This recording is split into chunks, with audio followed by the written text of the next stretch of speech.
Chapter 21. Why am I different? Eventide was rudely snapped from his peaceful sleep when an ear-piercing scream sliced through the air, originating from his lap. His eyes shot open and looked down to see that BB had just sat bolt upright from his resting position, his eyes wide open and tears streaming freely down his face. His wings twitched in agitation on his back, and his entire body was shaking. Another loud wail tore out of his mouth, and Eventide was quick to react. He reached down and scooped BB up into his arms to hold him close to his chest, a routine both of them were familiar with by now. Hey, BB, it's okay, he whispered in a soothing voice. It's okay, I got you. Daddy's here. BB, like all the other times he had woken from night terrors, didn't seem to register what Eventide was saying. He was too lost in whatever was going on in his head to notice anything else. Luckily, his muscle memory and instincts kicked in enough that he was able to bury his face into Eventide's shoulder, while his hooves curled around into his shirt collar. And all the while, he just kept crying and screaming. Finally, after somewhere around 10 minutes, his cries tapered off, and eventually, he fell back into a deep sleep. Eventide took a few minutes himself to calm down from that rude awakening, then noticed Buddha watching them from the corner of the room, a deeply concerned look on her face. He gave her a reassuring smile. It's okay, girl, he called in a whisper. He's okay. Buddha licked her chops, rose to her paws, and slowly walked over. Eventide dutifully lowered BB down a little so she could sniff at him. When she was satisfied that all was well, Buddha pressed the side of her head against BB's in an affectionate nuzzle before stepping back to give him some room. Eventide just smiled at her, then stood up. Careful not to wake the bumble of sleeping chitin in his arms, Eventide went down into the basement and put BB back into his bed. He sat down by the bedside once he was tucked in, looking at his closed eyes and the faint glow that came from beneath the lids. Why do you keep screaming like that? Eventide wondered aloud, reaching out and gently running his thumb over BB's cheek to clear away a stray tear that hadn't quite dried up yet. I don't understand. And I wish I did. I hate it when you're sad. His soothing voice and the touch of his thumb seemed to relax BB even more, and a tiny smile appeared on his face. A pleased chirp bubbled up from somewhere deep in his throat, and he snuggled up under the blankets. Eventide smiled at him for a moment, then leaned down to plant a gentle kiss on the side of his head. With that done, Eventide went back upstairs to his own room. As soon as he was there, he made sure the baby monitor was turned up, then fell under his own blankets. He heard Buddha enter the room and felt her climb up onto the bed with him, but he found he didn't have the energy left to protest the action. He fell asleep quickly, allowing the troubles of the waking world to fade away for a while.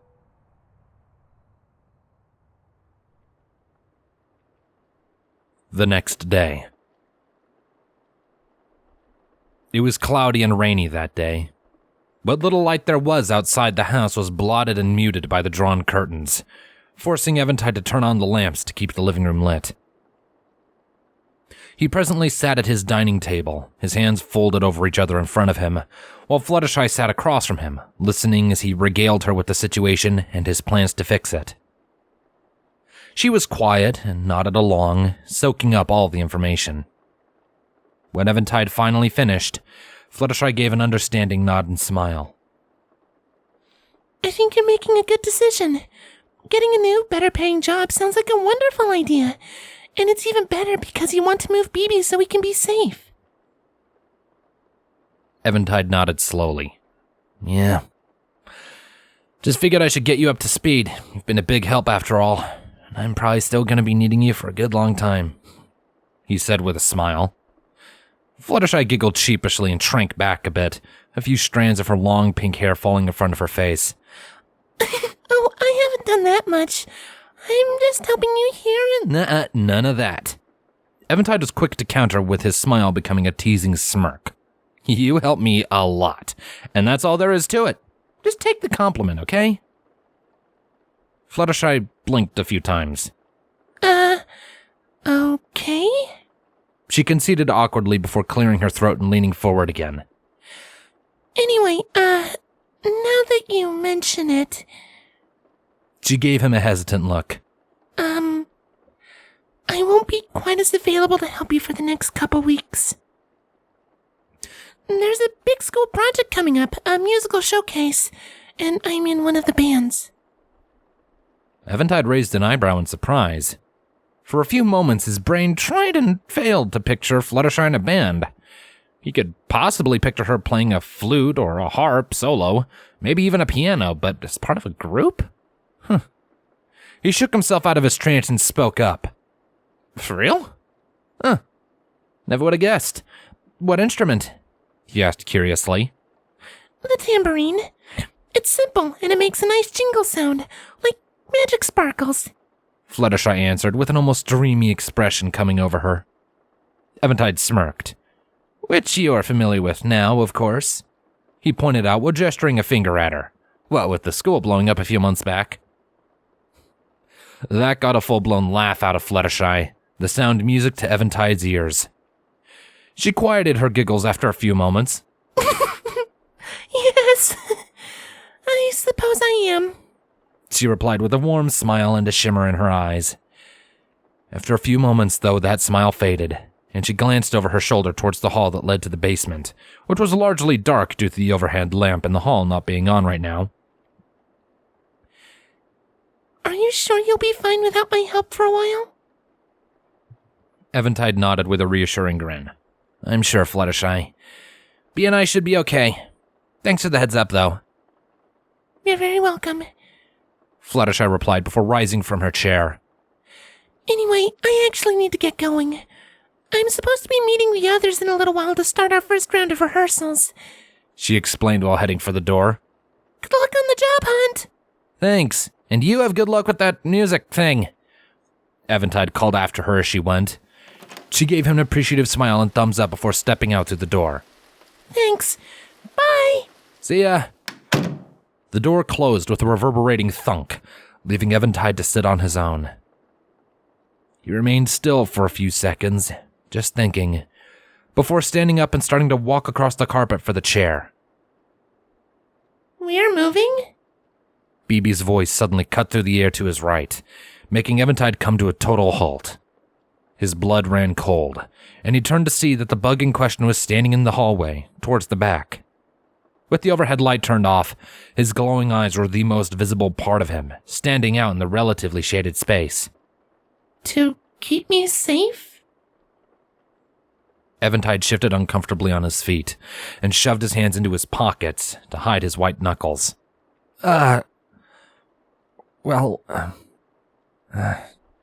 He stammered uncomfortably for a moment before sighing. He couldn't lie to him. BB was smart, really smart. He might have only been 6 months old, but intelligence-wise he was on par with a typical 3 or 4-year-old human child. Even if Eventide lied to him right now, and BB believed it, he'd probably pick it apart and find the truth before long. So, reluctantly, Eventide nodded. Yeah, that's the plan. The high school gets a lot of traffic, pretty much all the time. It's kind of a wild stroke of luck that you haven't been found yet, actually. I'm thinking we could move somewhere outside of town, in the countryside. Open space, not a lot of people. You'd be able to leave the house without worrying about being seen. For several moments, BB didn't respond, his eyes shifting with thought. A heavy silence hung in the air before he finally took a few steps out of the hallway. His hooves dragged along the carpet until he reached the light of the rest of the living room, then lifted his eyes to look up at Eventide's. We're moving away from all the other kids so they won't see me. That's the plan, yeah. BB looked down, his wings twitching and his ears drooping. Eventide bit his lip, a sinking feeling forming in his gut. He was about to offer some words of comfort when BB suddenly asked a question. Why do I have to hide from all of the other kids? Eventide winced. Because... He struggled to find a convincing answer, but none would come. After a moment, he sighed and knelt down so he was closer to BB's eye level. BB, there's not really an easy way to put this, but it's because you're different, he said, choosing his words carefully. BB went rigid. I'm different? He asked quietly before his wings also drooped at his sides. He looked up at Eventide again, revealing the moisture that was welling up in his eyes. Like a monster? Silence. Eventide didn't dare to move. He barely even dared to breathe. He was shell-shocked, his mind taking a moment to register what his son had just said. A monster? Where had BB ever gotten such a horrible idea? Finally, with a look of his suddenly dry lips, Eventide found his voice. What? He choked out. I've been thinking about it since Apple Bloom saw me, BB elaborated, dragging himself over to the television. She saw me and she screamed. I could see how scared of me she was. And she ran away. He looked at the TV and he wilted further. And last night, when you fell asleep, in one of the shows that came on... Eventide struggled to find words, but all he could do was watch as BB sat back on his haunches and screwed his eyes shut. I saw the heroes beating up the bad guys and... the bad guys... BB opened his eyes and looked back at his wings, letting them gently waver back and forth. He then lifted a whole riddled hoof, staring hard at it. He rotated left and right, allowing his smooth carapace to catch the lamplight. The bad guys were bugs. Like... He choked down a sob and looked up at Eventide. Like me. You always say I'm your basement bug. Am I like the monsters they beat up on TV? He looked up at Eventide, his eyes pleading. Am I a monster? What? Eventide breathed before shaking his head and quickly walking over to scoop BB up into a tight embrace. Oh, BB. Oh, no.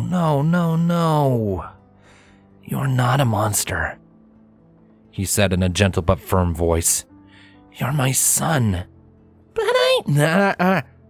Eventide quickly cut him off. No. Don't you dare say that you're a monster. Don't even think it. Don't you dare say that there's something wrong with you, or that somehow you're bad because you're different. Do you understand me? You're not a monster, and you're not the bad guy. Then why do I have to hide from the other kids? Why can't I go outside and make friends? BB pressed before burying his face in Eventide's chest. Why is everyone so scared of me? Eventide held him close and took a moment to formulate his reply. Well, like I said, you are different, he started carefully. As he said those words, he felt BB tensing up and heard a quiet whimper. He quickly gave BB a reassuring squeeze. But that's not a bad thing. It just means that the people who don't know you are going to be confused and, yeah, maybe a little scared by you. Especially if they didn't know about you first. But you are not a bad guy. You're not a monster. And you have nothing, and I mean nothing, to be ashamed of. He leaned back and ran a thumb under BB's chin. So, chin up, huh? BB sniffled and let out a few quiet sobs before looking up. Promise? Eventide retracted his thumb and used it to draw a big cross over his chest. Cross my heart and hope to die. he swore without even a moment's hesitation. "I promise, you're no monster. You're different. And between you and me, I love you just the way you are, and I wouldn't have you any other way." That, finally, seemed to be enough to help BB calm down. He took a few deep breaths and gave a shaky nod, trying to smile. "Okay, Dada. If you say so," he muttered before looking down again and sighing. Eventide gave him another squeeze, then carried him over to the chair. He sat down and held BB close to his chest, gently patting the back of his head. The two stayed like that for a few minutes, with BB's whimpers finally fading away into silence. After a time, though, BB's ears perked up, followed by his head. His blue eyes bored into Eventide's, a question burning inside them. "So, Daddy? Yeah, B? You said I came from the tree outside, right?" BB asked, glancing towards the curtained window. Eventide nodded, his brow furrowing.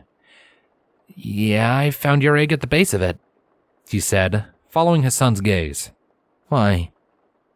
"But trees don't lay eggs, do they?" "I don't think so." "So, BB turned his eyes back to Eventide. where did I come from? And how come I'm here and not there?" That question, even if it hadn't meant to, stung. Eventide's eyes drifted down for a moment, and he could see BB's face wilt, no doubt sensing his sudden melancholy. Nevertheless, he answered. "I don't know, B. Any number of reasons.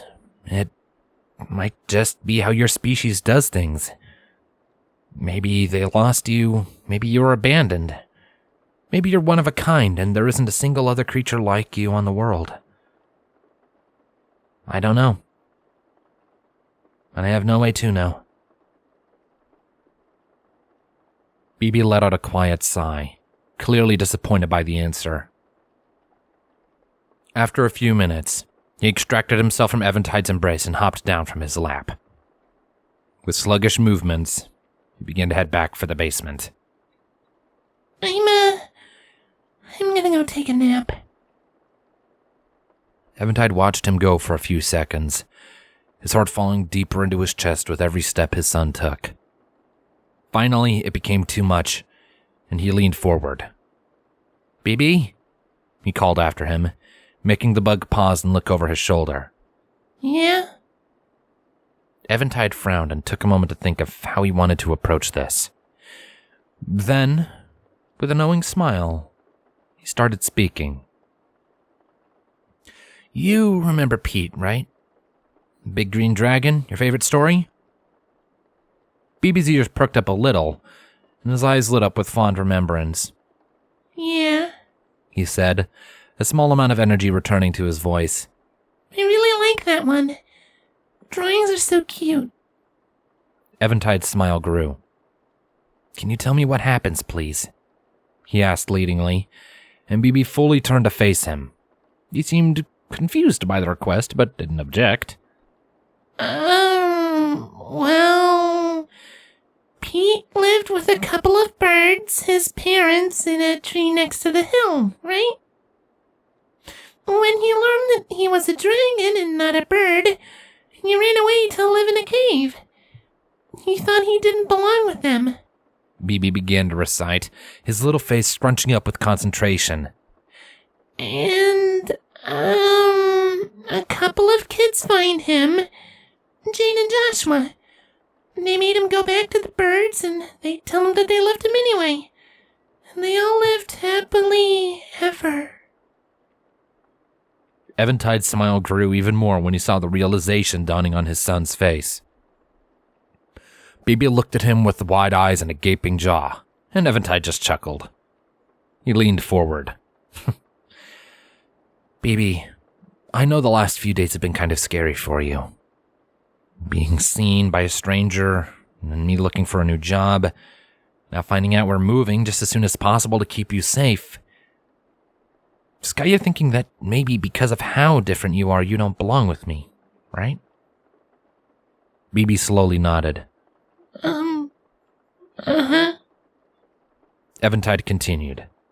Well, let me just say that you are very wrong about that, BB, he said before holding his arms out and giving them a good long look. Hands or hooves, skin or chitin, different or the same, it doesn't matter. I don't care what you're made of, where you came from, or what parts you have that I don't. You are my son. Nothing will ever be able to change that. I will always love you, and no matter how different we are, you will always have a place with me if you want it or need it. So the next time you're feeling sad because you're a little different, just remember, you're my Pete, and Fluttershy, Buddha, and I are your nest of birds. BB stood there for a few moments, processing what had just been said. After a few quiet seconds, an enormous smile spread on his face and he gave a quick nod. Okay, Daddy. I'll remember that. Thank you very much, he said, his voice much more optimistic now. Eventide nodded in return. You're very welcome, BB. You still taking a nap? He asked when he noticed a subtle energy coming back into BB's movements. The bug looked down at himself, then up at Eventide. He shook his head. Nuh-uh. I'm feeling better now. You're glowing with all that pink and it's so nice. He licked his lips and inhaled a few times, gnashing his teeth together before giving his whole body an invigorated shake. Yum. Eventide looked around, then shrugged. Sometimes, I wish I could see what you see. BB just let out a pleased chirp and chitter, before turning and spotting Buddha, who had been curled up next to the coffee table to silently watch the whole exchange. Then, after a moment, BB lunged at Buddha, and playtime began.